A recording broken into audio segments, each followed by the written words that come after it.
Hello everyone, welcome to the operation guide on the IT6600C. We'll be going over some basic menu features and keys that are on the front panel and back panel of the instrument. First up, we got the power on and off control knob, which is a simple switch to turn on or off the unit. Then we got our USB port to import or export USB files. Then we got our three keys to go over the menus, change the view on the front panel, or take a screenshot of the front panel. Over here we got the 5-inch touchscreen display, which is used to edit voltage and current values and display them real time. Over here on the right we got the rest of the keys. We got these three to control the channels, switch between channel 1 or 2, turn on either 1 or 2 channel, and then we got their VSET, ISET, and PSET, which are used to control the voltage, current, and power limits on the instrument.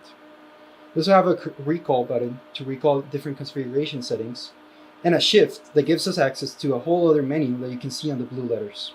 Escape is just used to exit previous menus. We also have a numpad here on the right, arrow keys, and also a control knob. We'll be going over some of the general menus this instrument offers. First, let's go into the system menu. Here's where you would set up your source settings. If you want the output either independently, in parallel, or in series. You can also set up the values directly from here, or set up how the power is displayed. Next up, we got the general settings. This is basic settings of the instrument. For example, if you want the buzzing sound, if you want the brightness of the screen, or if you want to restore to factory settings. Also, here on the communication part of the menu, you can edit your remote communication settings. In the I/O part, you can set up all the digital I/O pins that are on the rear panel. And in the information part, you can see the firmware version, serial number, and some other factory settings. Moving on to the config menu, you can see we can change the mode of the power supply either in constant voltage or constant current. You can set the voltage rise time or fall time, and also set up the on or off delays. Last but not least, we got the protection menu where we can set up your over voltage protection, over current protection, and over power protection settings. And we can set the specific limits and also under limits as in UVP, UCP, and UPP. Now we'll be taking a closer look at all the features this power supply offers. First, let's go into the menu screen with the menu button. Here we are going to have the meter feature. It's the original screen we had. It's going to give us real-time voltage, current, and power, and where you can also set some of the voltage values. Now let's jump into the oscilloscope mode. This power supply comes with an oscilloscope where you can visualize a waveform for voltage and current.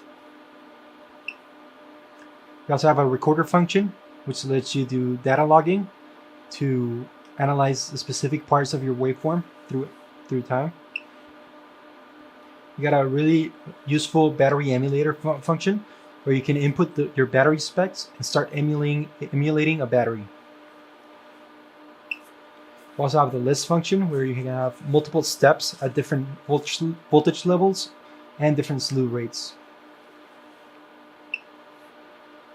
Here on the art feature, it's for your arbitrary waveforms. You can edit your own waveform and start outputting it.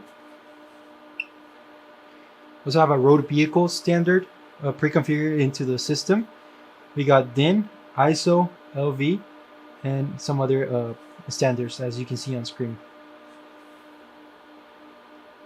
You would just open one of these and start testing. We already talked about the protection menu, system, and config. Let's jump into the battery test feature.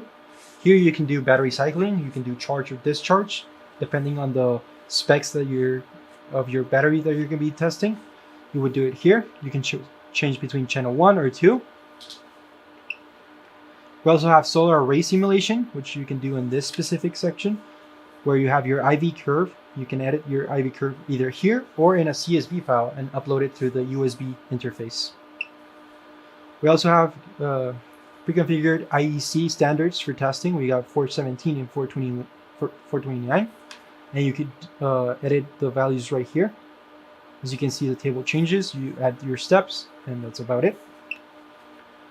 On the log feature of the instrument, it will tell you about all the changes through communication and internally. You can also recall pre-configured system settings in this part, or save the settings that you have already.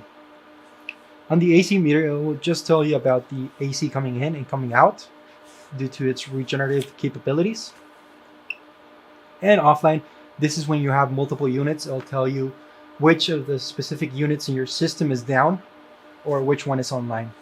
Right now, since we only have one unit, it's not going to be showing anything. And that's about it on all the features on the IT6600C.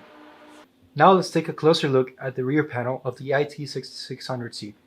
Let's start off here on the left. We can see our dual channel output design with channel 1 negative and positive and channel 2 negative and positive respectively.